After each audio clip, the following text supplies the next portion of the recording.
Don't be surprised if you actually looked really deep into who's funding it, that the CCP is involved, that the Communist Chinese Party is involved in trying to destabilize it. I got some information that, yes, that somehow through another organization, the CCP actually funds that organization who is funding these, these people, the disturbances, et cetera, et cetera. And yes, without a doubt, there are outside agitators.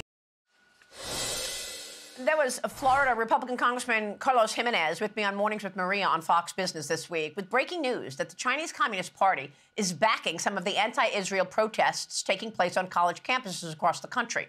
It would mark the very latest intrusion and effort to undermine America by the CCP under the Biden administration, including sending a spy balloon to freely fly over the continental United States, surveil military installations, operate secret police stations on U.S. soil, exploit the ongoing crisis at the southern border, and support groups who are producing and distributing fentanyl in America. It is unclear if any of this came up this week when Secretary of State Antony Blinken traveled all the way to China and met with Chinese President Xi Jinping. We don't know if he actually brought up all of the behavior of the CCP against America. Meanwhile, President Biden has yet to say much about the anti-Semitism raging on college campuses. The president was asked if he condemns the anti-Israel protests, and he condemned both sides. Watch. I condemn the anti-Semitic protests. That's why I've set up a program to deal with that. I also condemn those who don't understand what's going on with the Palestinians and how they're being. Joining me now with a reaction is Harvard Law Professor Emeritus Alan Dershowitz, who is the author of the new book, War Against the Jews, How to End Hamas Barbarism. Alan Dershowitz is with me right now. Alan, great to see you. Thanks very much for being here. I want to get your reaction to all of this anti-Semitism. No one thought we would ever see this again, certainly in America, and we're seeing it. We're yet to hear enough from President Biden, but who do you think is behind all of this? Well, it's a deep problem at universities today with their diversity, equity, and inclusion bureaucracies and intersectionality. They have been teaching anti-Semitism now for several years, and it's come to a fore. But let me tell you what I'm most afraid of. Among the people in front of Columbia University are people who will become terrorists, who will help Hamas, who will be part of a fifth column. How do I know this? Because I represented many dissenters and protesters during the 1960s and 1970s. And you know what happened to some of them? Some of them turned from advocating terrorism to becoming terrorists. People like Kathy Boudin and Bernadette Dorn. Kathy Boudin ended up being convicted of murder for the murder of 2 policemen. She started as a protester, then joined the Weather Underground. And that's going to happen to these protesters. It's coming to a theater near you. These are not just kids who are screaming and yelling, "We are Hamas," 10,000 times more October 7th. We applaud the rockets. Burn Tel Aviv down. These are people who, when Hamas comes to America, and they will, and they approach some of these kids who they've been grooming now for years, they will help them plant bombs, just the way radical weather people planted bombs in the 1970s. So this is not just about Israel or Tel Aviv. This is about New York, Boston, Washington, San Francisco. This is America. These terrorists are coming here. We are building a fifth column in this country of Hamas-supported terrorism. Unbelievable. But what about these reports that there are front groups that are being funded by George Soros-related groups, funding the chaos? Many of these people are showing up with the same tent, same outfits. Yep. Someone's funding it. So I want to know who you think is behind it. There's also, you just heard Carlos Jimenez talking about the Chinese Communist Party, which oftentimes the CCP jumps on our political conversations and tries to create discord in America. There's no question about that, and Russia does too. And there's no question that organizations funded by George Soros and the Rockefeller brothers, take, for example, an organization called Jewish Voice for Peace. It has been behind many of these demonstrations. They're not Jewish, and they don't want peace. It's a fake organization. It's an old-line group of communists and anarchists that want to overthrow the United States government. These are people who support Iran. These are people who support China. These are people who support America's enemies.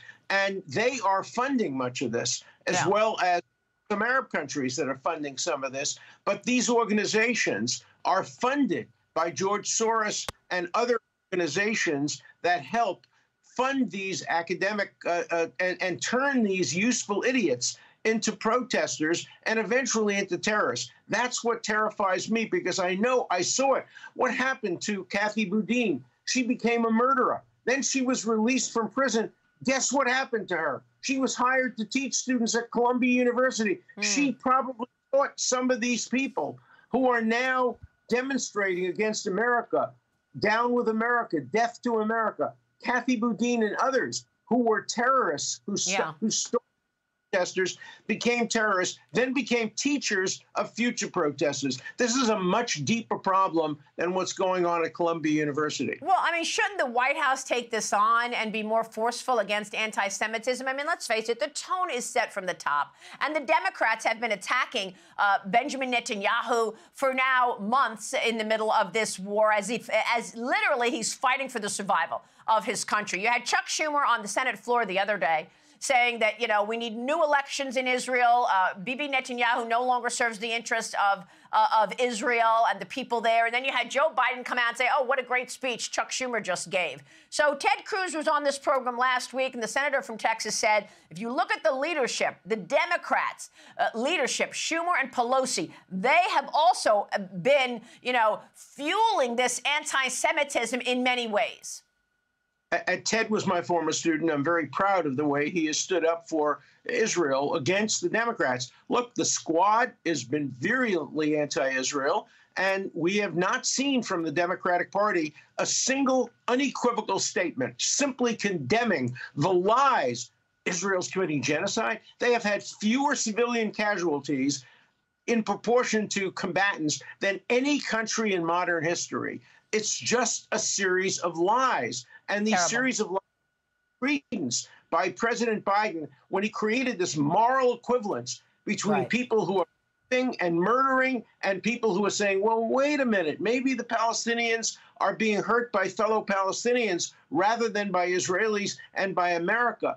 So we're seeing from the White House the opposite of support. And I think it's turning a lot of people who used to be knee-jerk Democrats are now saying, we really can't vote for this administration. They have refused to condemn AOC. They have refused to condemn the squad. They have refused to condemn anti-Semitism. The question is, whose side are they on? Are they on Iran's side or are they on Israel's side? This is a zero-sum game. You have to pick and choose, and you have to pick and choose democracy, and you have to pick and choose the nation state of the Jewish people, which is under attack all over the world. The Wall Street Journal just said that maybe the International Criminal Court, for the first time in its history, will go after a democracy, Israel, for committing war crimes. Israel doesn't commit war crimes. Hamas commits crimes. Terrible. And you're right. And then in the middle of it, you have Anthony Blinken threatening that he's going to put sanctions on the IDF.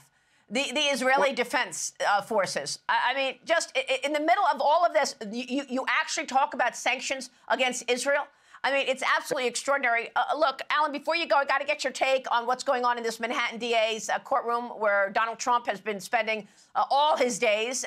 What is the crime? There is no crime. That's why they're putting on people like Pecker talking about catch and kill. They're putting on McDougal. They're putting on.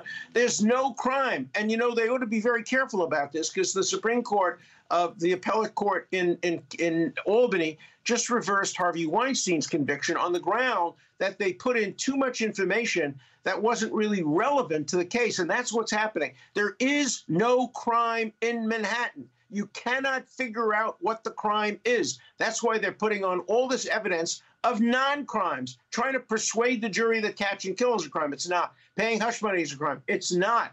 Putting a corporate statement is a misdemeanor barred by the statute of limitations. You can't suddenly resurrect that and turn that into a crime by invoking a federal statute, which the federal government refused to invoke, and the Federal Election Commission refused to invoke. There is no crime. And if it's Donald Trump, they can go after you tomorrow and your relatives tomorrow for something that isn't a crime. That's why every American, whether you're a Democrat, should be opposed to what's going on in that Manhattan courtroom. It's a scandal, and it's a destruction of America's rule of law.